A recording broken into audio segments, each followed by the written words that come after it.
Assalamualaikum dan salam sejahtera. Hari ini kita sama-sama akan belajar mengenai topik peneutralan, salah satu subtopik dalam asid dan alkali.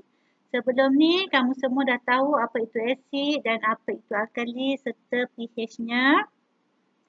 Seterusnya, kamu bayangkan, kamu fikirkan, sekiranya asid dicampur dengan alkali, apa yang akan berlaku?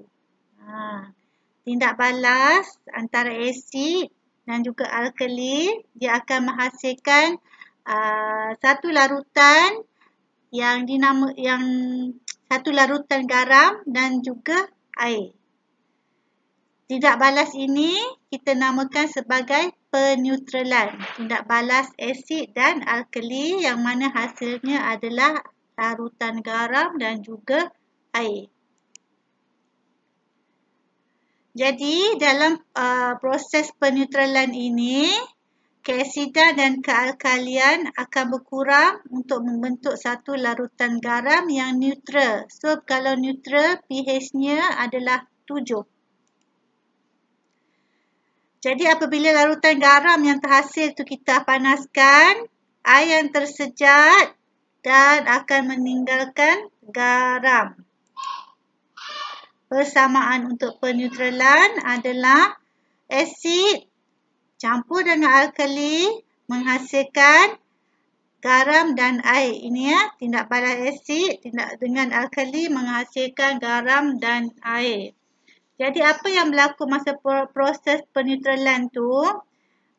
Asid dia akan hilang sifat asidnya dan alkali juga akan hilang sifat alkalinya. Kaedah yang kita gunakan untuk menjalankan tindak balas peneutralan ini dinamakan tindak balas pentitratan. Lepas ini cikgu akan tunjuk apa itu pentitratan. Yang ini adalah beberapa contoh peneutralan antara asid dan juga alkali yang menghasilkan garam. Awak lihat nama garam ni juga nama asid dan alkali. Ada kaitan kan? Lihat, asid hidroklorik bertindak balas dengan natrium hidroksida. Garam yang terhasil namanya natrium. Natrium ni nama depan bagi alkali, klorida ni adalah nama belakang bagi asid. Asid hidroklorik dia akan jadi bertukar jadi klorida bila settle peneutralan tu. Kemudian asid sulfurik campur dengan kalsium hidroksida dia akan jadi kalsium sulfat daripada nama sulfurik. Asid nitrik campur amonium hidroksida dia akan jadi amonium nitrat.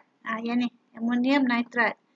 Asid karbonik campur dengan kalium hidroksida dia akan jadi kalium karbonat.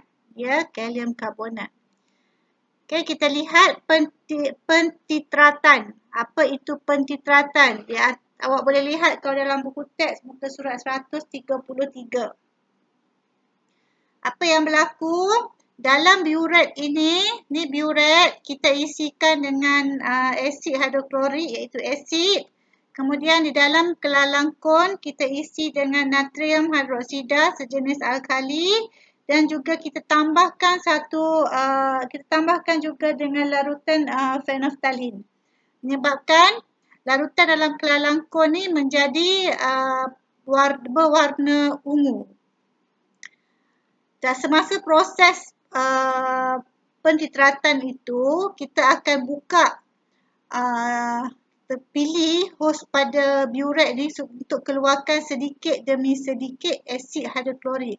Keluarkan sikit asid hidroklorik, kita goncangkan, lepas tu kita keluarkan lagi, kita goncang sampailah larutan ungu ni akan menjadi warna jernih. Lepas tu baru kita lihat, kita ukur berapa isi padu asid hidroklorik yang kita gunakan supaya warna ungu ni dapat dihilangkan sepenuhnya. Maksudnya bila dah jadi jernih tu, dah settle lah peneutralan. Baik, ini dia punya huraian lah. Kaedah untuk meneutralkan asid dan alkali, pentitratan. Ini yang cikgu bebel tadi lah, apa yang berlaku. Baiklah, kita lihat pada peneutralan dalam kehidupan seharian. Tanah berasid dinetralkan dengan kapur mati. Kemudian tanah yang beralkali boleh dinetralkan dengan menggunakan kompos. Seterusnya, gas sulfur dioksida yang berasid daripada kilang, dia boleh dinetralkan dengan kapur sebelum dibebaskan. Okay, bakteria dalam latex boleh dinetralkan dengan menggunakan amonia untuk mencegahnya dari menggumpal.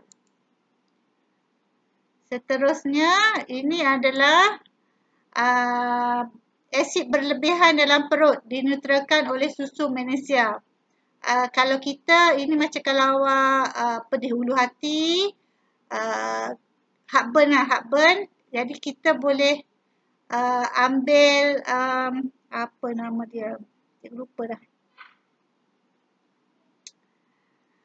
Ada iklan dia, Gaviscon. Ya, guna Gaviscon. Gaviscon ni susu magnesia tu lah. Kemudian, kalau sengatan penyengat tu beralkali akan dinetralkan dengan menggunakan cuka. Kalau kena gigit dengan lebah ataupun semut yang tu gigitannya berasid, jadi kita netralkan dengan menggunakan serbuk penaik. Asid dalam mulut awak dinetralkan dengan menggunakan ubat gigi, dan juga kalau rambut kamu yang beralkali boleh dinetralkan dengan menggunakan perapi. Beralkali ni kenapa? Sebab bila kita cuci rambut menggunakan shampoo tu beralkali kan? Jadi kita netralkan dengan menggunakan perapi. Okey? Itu sahaja topik untuk penetralan serta aplikasi penetralan dalam kehidupan seharian. Jadi lepas ni kamu bolehlah menjawab soalan dalam Google Form yang cikgu berikan. Sebarang soalan boleh tanya cikgu. Dan jangan lupa ambil nota dalam Google Classroom. Cikgu dah letak nota tu. Awak boleh print dan tampal dalam buku nota. Okay, bye-bye.